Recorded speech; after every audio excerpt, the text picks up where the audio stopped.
রানীমায়ের বিদায় বেলায় প্রকৃতির একই তাণ্ডব। মা যখন ঘাটে এসে পৌঁছালেন তখনই শুরু হলো বিধ্বংসী ঝড় আর মুষলধারে বৃষ্টি। মনে হচ্ছিল মায়ের চলে যাওয়াটা আজ প্রকৃতিও মেনে নিতে পারছে না।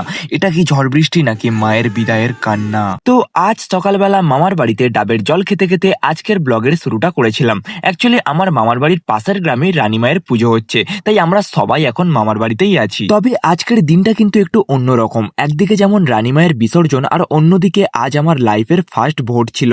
তাই সকাল সকাল ডাবের জল খেয়ে মাথা ফেট সব ঠান্ডা করে মাকে নিয়ে গিয়ে টুকুস করে ঠিক জায়গায় ভোটটা দিয়ে সঙ্গে সঙ্গে চলে গেছিলাম রানীমায়ের কাছে। আর কয়েকটা ঘন্টা পরেই রানীমা আমাদের ছেড়ে চলে যাবেন, তাই ভাবলাম মাকে নিয়ে একবার রানীমায়ের কাছ থেকে লাস্ট বারের মতো ঘুরিয়ে আনি। সত্যি বলতে আজ আমার কাছে দিনটা খুব স্পেশাল ছিল, কারণ আমার দুই মা আজ একসাথে, একদিকে জন্মদাত্রী মা আর অন্যদিকে জগতের মা রানীমা। তারপর মাকে সকালবেলা রানীমায়ের কাছ থেকে ঘুরিয়ে আনার পর আমি আর ভাই বিকেলবেলা বেরিয়ে পড়েছিলাম রানীমাকে শেষবারের মতো বিদায় জানাতে। আর এই দেখো, মাকে বিদায় জানানোর জন্য মায়ের ঘাটটাকে কি সুন্দর ফুল দিয়ে সাজানো হয়েছে।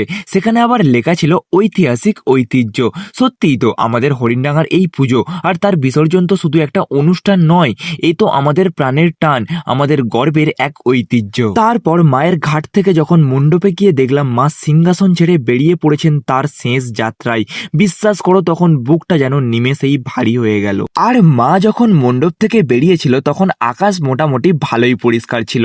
তারপর যখন সন্ধে 6টা বেজে ভোটের সময় শেষ হলো, তখনই হরিণডাঙ্গার আকাশ ফেটে পড়লো বাজির রোশনায়। অ্যান্ড ফাইনালি এই বছরও আমরা প্রত্যেক বছরের মতো অনেক সুন্দর সুন্দর বাজি দেখতে পেলাম। একদিকে আমাদের রানীমা ধীরে ধীরে এগিয়ে যাচ্ছেন তার শেষ যাত্রার দিকে, আর ঠিক ওপরে আকাশে তখন গোল চাঁদ, তার উপর দিয়ে মেঘের আনাগোনা আর সাথে রঙিন বাজি। দৃশ্যটা ছিল অবিশ্বাস্য, কিন্তু আসল সিন তো এখনো বাকি ছিল। মা যখন ফাইনালি ঘাটে এসে বসলেন তখনই শুরু হলো সেই অলৌকিক কাণ্ড।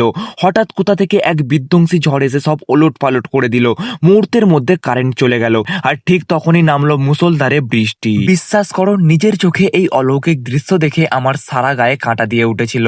মনে হচ্ছিল মা সত্যি আজ আমাদের ওপর দিয়ে তার বিদায়ের সেই করুণ সুরটা ভাসিয়ে নিয়ে যাচ্ছেন। কিন্তু বৃষ্টি কি ভক্তিকে থামাতে পারে?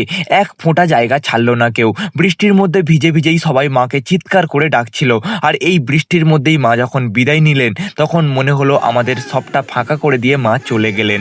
আবার একটা বছরের দীর্ঘ অপেক্ষা। আশা করছি আজকের ভিডিওটা দেখে তোমরা বুঝতেই পেরেছো আমাদের রানীমা কতটা জাগ্রত।